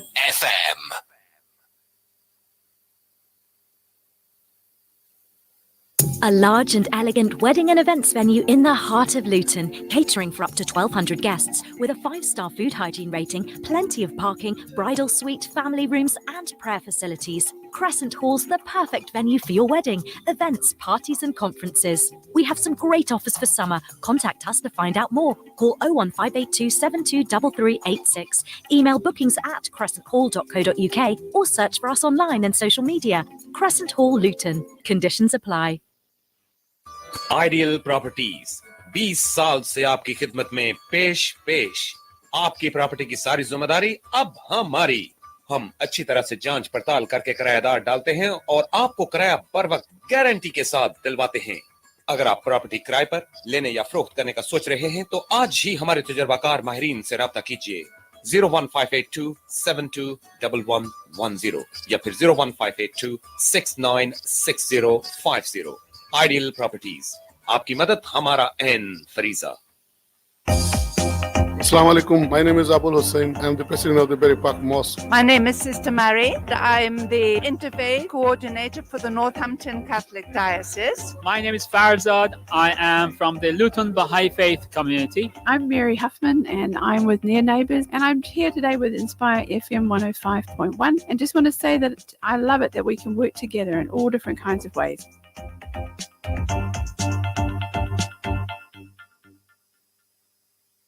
AK Windows South Limited, manufacturers and installers of high-quality UPVC windows and doors, bifold doors, composite doors, conservatories, porches, skypods, fascias, guttering, and much, much more. We specialize in double glazing and triple glazing using the best German profile. If you want quality at affordable prices, AK Windows is the place to go. If your house needs a facelift, you know who to trust. For a free quote, call AK Windows today on 01582 483 777 or visit us at Unit 10E, Britannia Estate, Leagrave Road, Luton. بسم الله الرحمن الرحيم. إذا جاء نصر الله والفتح ورأيت الناس يدخلون في دين الله أفواجا فسبح بحمد ربك واستغفره إنه كان توابا. Did you know that over 361,000 children die every year due to lack of clean water? Clean water is not a luxury, but a basic human right. UKIM is working to end their suffering. By providing clean and safe water, make a difference. Provide clean and safe water with UKIM. For donations, call now or visit ukim.org. Do you feel at times that you just can't cope anymore? Do you find raising a child in today's society challenging? Join me in my parenting show where I aim to discuss these challenges of raising our children, ranging from nurturing sentiment to building the leaders of tomorrow. Every Tuesday evening at 7 p.m. live with Sister Navid on Inspire FM or via our Inspire FM Facebook page. The parenting show at 7 p.m. every Tuesday evening on Inspire FM. From the studios of Inspire FM, the time is now 7:30. We are welcoming the 3 of the 4 candidates to the Bedfordshire Police and Crime Commissioner election. Hustings, the only Hustings to take place in Bedfordshire this election cycle. I'm your host, Abdul Akbar, and we've been hearing from 3 of the 4 wonderful candidates. And are they wonderful? Well, that's for you to decide based on the questions we've been asking. And boy, has it been a very interesting Hustings so far. We've been hearing from Wahid Akbar representing the Workers' Party. Sadly, we missed the Conservative candidate Festus, who has been campaigning on the platform of more police, safer streets, but he's nowhere to be seen, even though he gave us a heads up that he would be running late. But surely you can't be running 1.5 hours late. I don't know. I'll give him the benefit of the doubt. Still, if he does turn up, we'll be happy to ask him very similar questions we've posed to these candidates. And I am grateful for Wahid, Jazz Bear from the Liberal Party, and also John Tizard from the Labour and Cooperative Party for coming on time and making it here and actually valuing the live audience we have here at the Dallow Centre, but also valuing our listeners on Inspire FM and giving them your point of views to some of the tough questions we've been hearing from. Well, the 4th part of tonight's Hustings focuses on engaging with the public on police matters. And we're going to do exactly that. We're going to focus and engage with our live audience and also the questions coming in online. And here we go. So actually, we've already covered some of the tough questions, but I do want to go to the audience's questions that they asked earlier, which is on the first priority that you will tackle if you were to be elected as Police and Crime Commissioner. What's the very first thing that you will tackle, your first priority? And I'm going to go to John Tizard from the Labour and Cooperative Party. John, over to you. What's the first thing that you would do, the first priority, your list of priorities?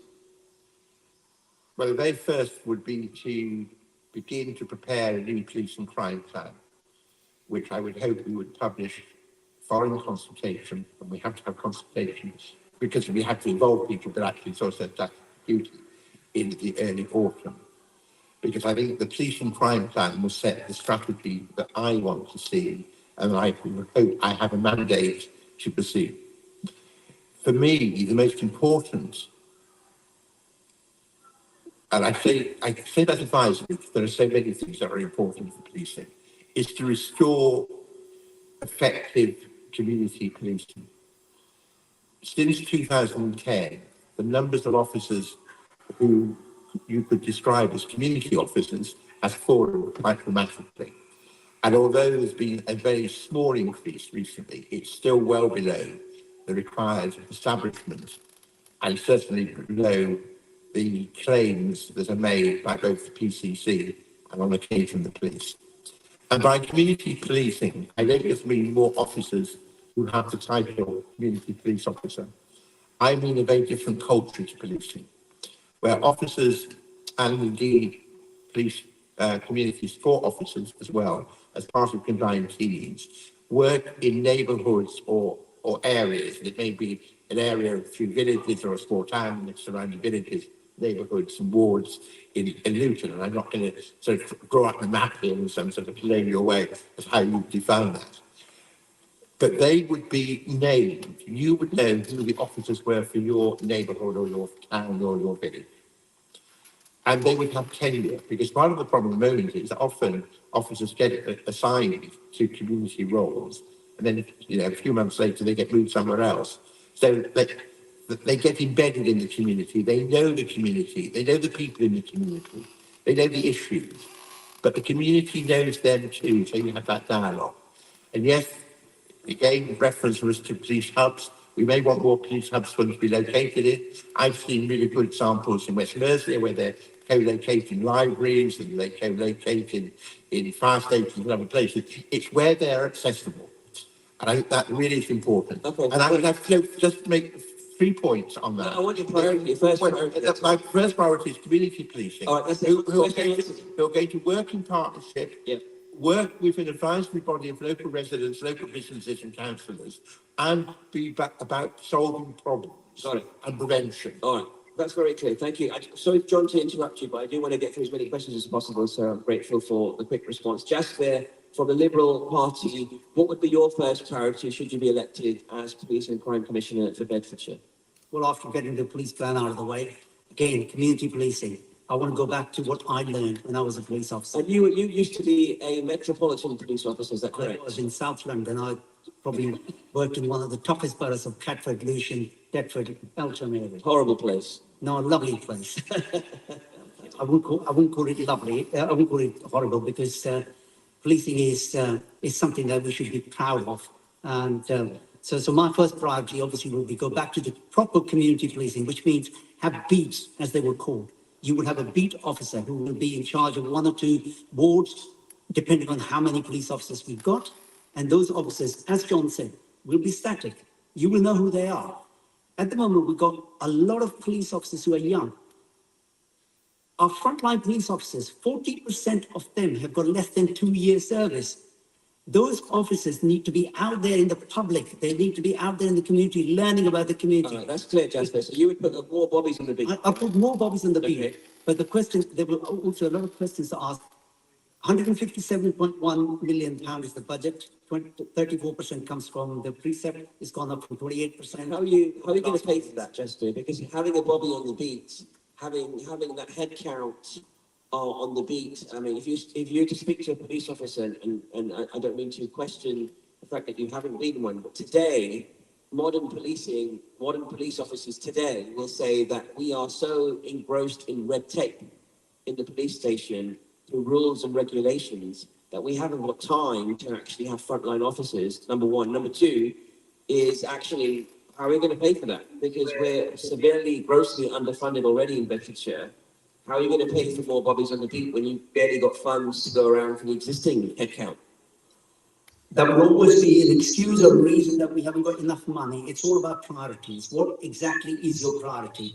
When you talk about red tape, when I was a young police officer, I had to do everything in shorthand. You have to do it in hand and then come back and put a full report and then take the person to court, get in remanded or release. No, we didn't have CPS. We did all that within the time we had. So it's not to say that we haven't got resources. We've got better resources now than we ever had before. All right, I hear you. Thank you for sharing that. So more bobbies on the beat coming from Jasper, the Liberal Party. We go to Wahid Akbar, representing the Workers' Party. Wahid, if you were to be elected as PCC for Bedfordshire, what would be your highest priority, your first thing? My priority would be consulting straight away with the communities, different groups, and making sure that their voices are heard, and then setting the priorities. And I will ensure that every area gets its fair share, and that's my priority. I love to actually have the bobby on the beach, but that is maybe 30 years ago, probably that's right. But now the crimes are committed somewhere else, and I think we need to tackle those crimes as well. Okay, so Jasper, what we just heard from Wahid is that your solution is not in line with the times. You're saying you're out of date. What would you say back to that? I don't know where he gets that from. It's well within what we're doing these days. I mean, we have a modern police force. We have a police force that. Just stay on the microphone. Yeah. No, I disagree with what Wahid is saying. I mean, obviously, I can only speak from my experience. I welcome his opinion, and I would not disagree with him. All right, thank you. All right, that's fair enough. So, John, you're going to create a plan. You're going to create a police action plan almost. Jasper, more provision to be, and Wahid, you're saying you're going to have a consultation with all the communities and decide what your priorities are. I think just for the record, I said I would be developing a new police and crime plan, but a priority in that plan would be to restore community policing. Okay, thank you for sharing that. restoring more community policing. Let's go to the audience. Let's get the microphone back in the live audience. So, gentleman in the front waving his hands, and we'll go to gentleman in the front as well. If you with anyone in the panel as well, feel free as well to raise your hands as well. Go ahead, sir. On behalf of Luton XR, I'd give you a very quick and easy way to reintroduce community policing. Get bobbies back on the bicycles. They'd be seen, they could pursue crime down difficult alleyways and places to go. They'd be very, very visible. And when you can see a copper, then you'd be able to stop. If you listen and heard the voices earlier, the children playing football together outside this community centre, they are doing so much. All right, so comments are clear. So let me get a reaction. So we're here, Bobby's on bikes. Sorry, I think I did not say completely that, police should not be visible. I think that, the town centre areas and, the way this need is, I think that should be prioritized. But you are saying about the football and other stuff, I think that's very important as well. That's why I said community engagement is important. Okay. I've listened to them and working with them. We can have fast questions and fast answers. Just what do you think about the comment about having police on bikes? Fantastic idea, but they'll be treading on the operational.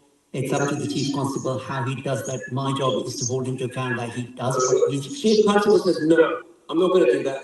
You have to influence Chief Constable, surely. You have to have a discussion that does. It's a suggestion you can put to him, but it's not up to him to take that suggestion.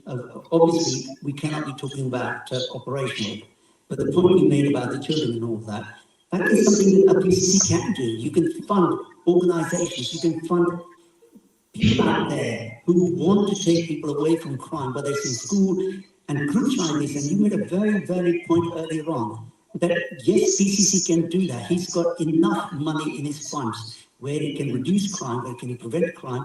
They should be doing that. Thank you. John, your reactions to the comment? Clearly, ultimately, it's operational. I want to see police on their feet, on bikes, in cars, because occasionally that would be necessary, particularly in rural areas, but also for speed to get into incidents, occasionally in helicopters, and there's probably technology, we want to use drones for some of the activity too. However, I think the real question is having police who are available and visible, doing the kind of things that we're all saying they should be doing. Their mode of transport, I think, is secondary. All right, I don't know. I find it hard to comprehend that a lot of you on the panel are saying that all these things are operational, but at the end of the day, you're going to be influencing the Chief Constable. You hold the Chief Constable to account, and I'm reading this from the PCC website for Bedfordshire. Just give me 1 second. So you're saying, it says here that the PCC hold the Chief Constable to account for delivering an effective and efficient police service. It also says what Wahid said, which is after consulting local people, publishes a police and crime plan. That's what you also said, John, to identify local priorities, sets the police budget and decides how much you pay towards policing from your council tax. So these are all things that you have influence on.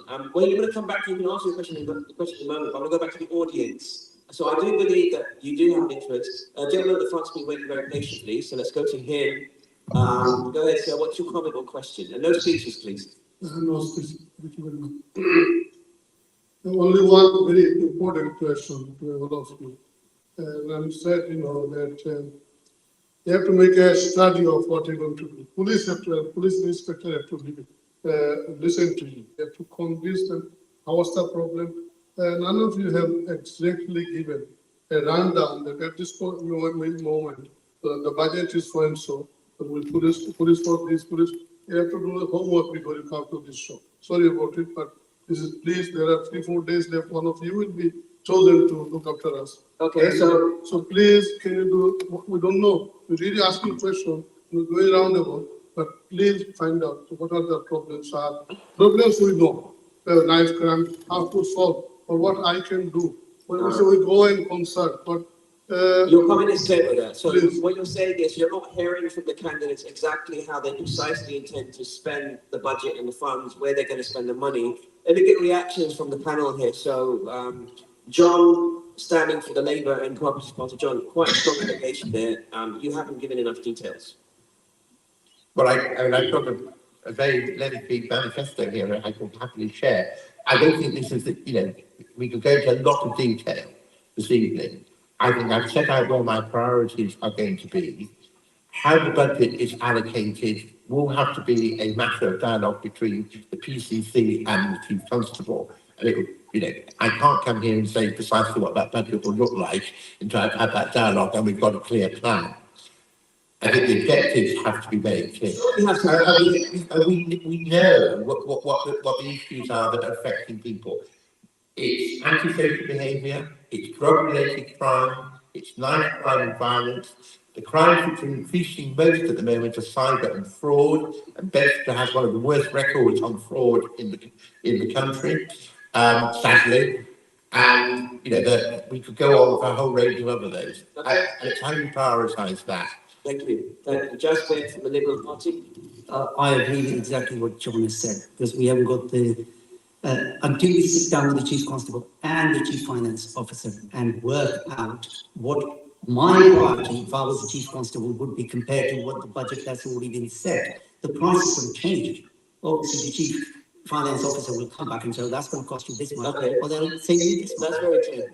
So I was going to clarify this. I think when I said setting the priority, consulting with the communities, I think approach was that to actually once the targets are set and agreed by the Chief Constable, then I am entitled to ask him why this is not being actually implemented. I think that's my point of view. Okay, that's very clear. Thank you for sharing that. Okay, let me get reactions from the audience. The gentleman has his hand up. Let's go to the gentleman in the back first, because we haven't heard from him yet. We have, but you were before. You were earlier. Go ahead. Well, just a quick question about your deputies. I noticed, John, you've already selected somebody to be your deputy.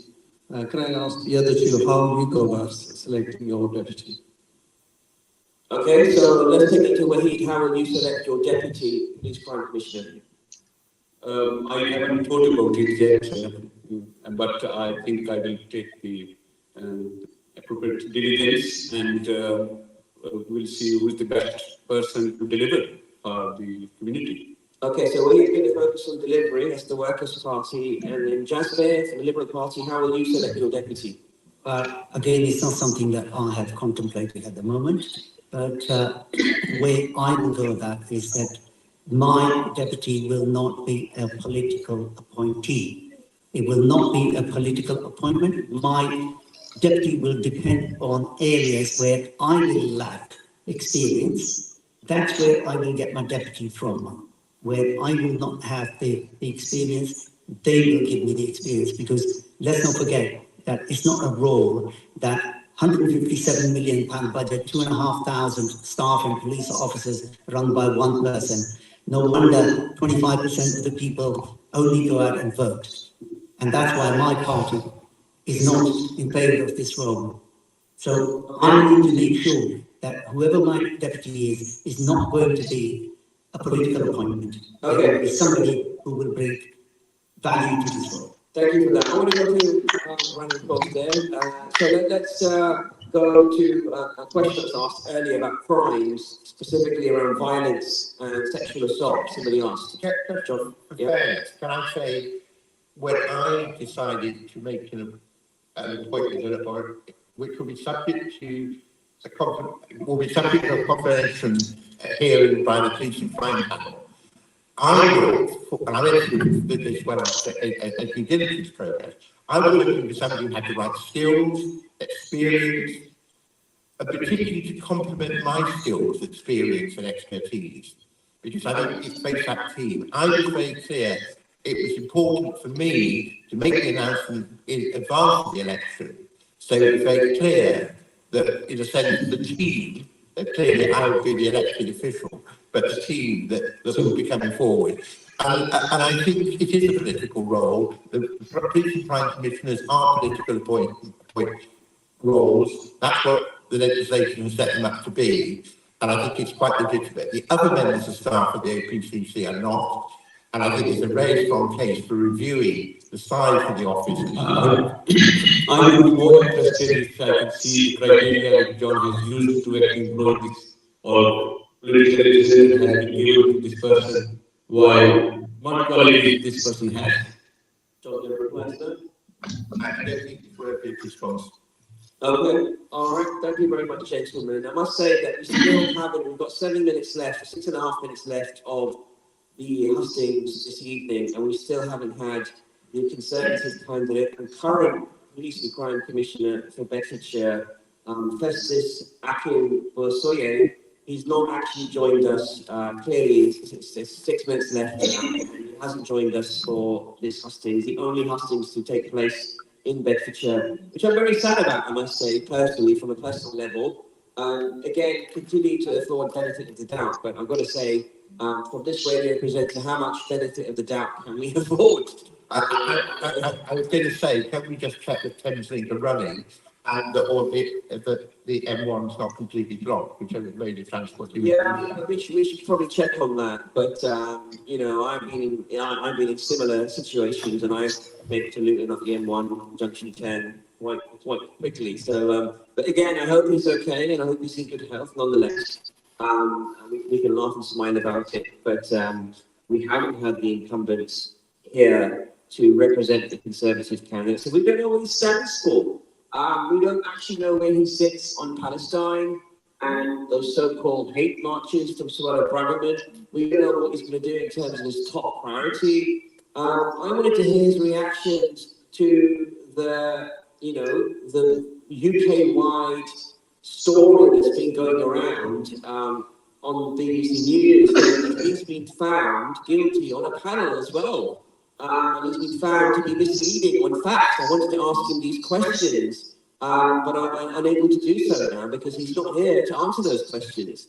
And unfortunately, if you look up his name, if you look up the Bedfordshire Police and Crime Commissioner, you will see that recently a panel has found that he has been misleading in certain areas. And now Festus will speak that and say he completely disagrees with the panel's findings, and that the panel should not have released its findings in the pre-election period. But nonetheless, they have. It's leaked out to the BBC, and I wanted him to answer these questions. But he's not here to answer those questions, and it's a shame, really.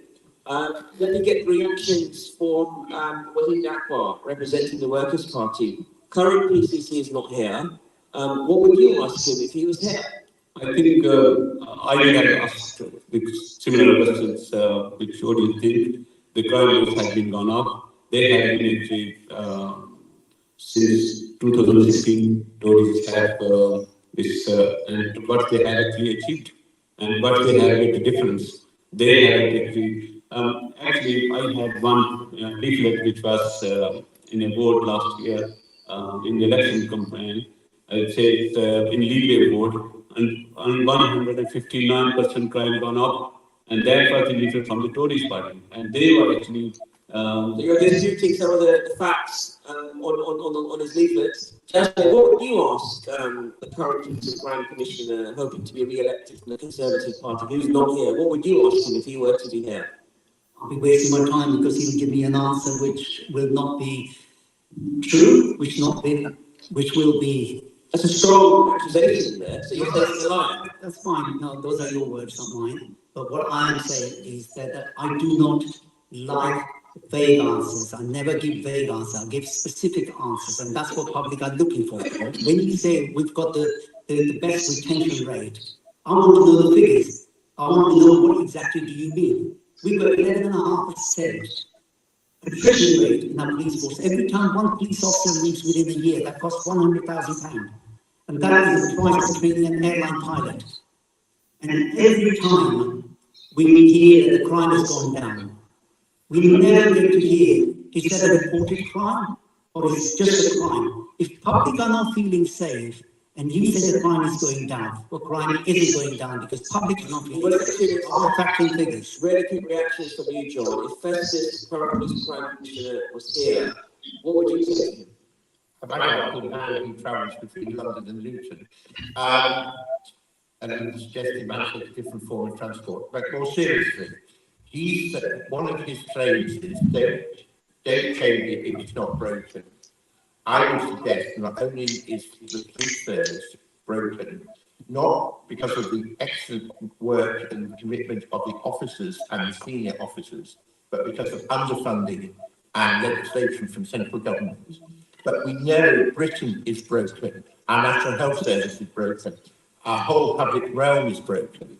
And I would ask him how he, as a Conservative candidate, is prepared to defend that and defend the fact that we over 3 to 5% cuts in the police budget across the country as a result of Jeremy Hunt's last budget. All right, thank you very much for that. Well, ladies and gentlemen, here live at the Demo Centre and also on the radio right now, I want to go ahead and thank you all for tuning in and joining us live here in the centre. I want to go ahead and thank Wahid Akbar representing the Workers' Party, Jasbir Singh Palmer from the Liberal Party, and John Tizard standing for the Labour and Cooperatives Party for joining us live here as well and spending your in precious time, I'm sure, as we approach the elections on the 2nd of May. Don't forget, listeners and people here in the centre, that the elections are happening on the 2nd of May. These people will be representing you so far as the services, police services is concerned in Bedfordshire.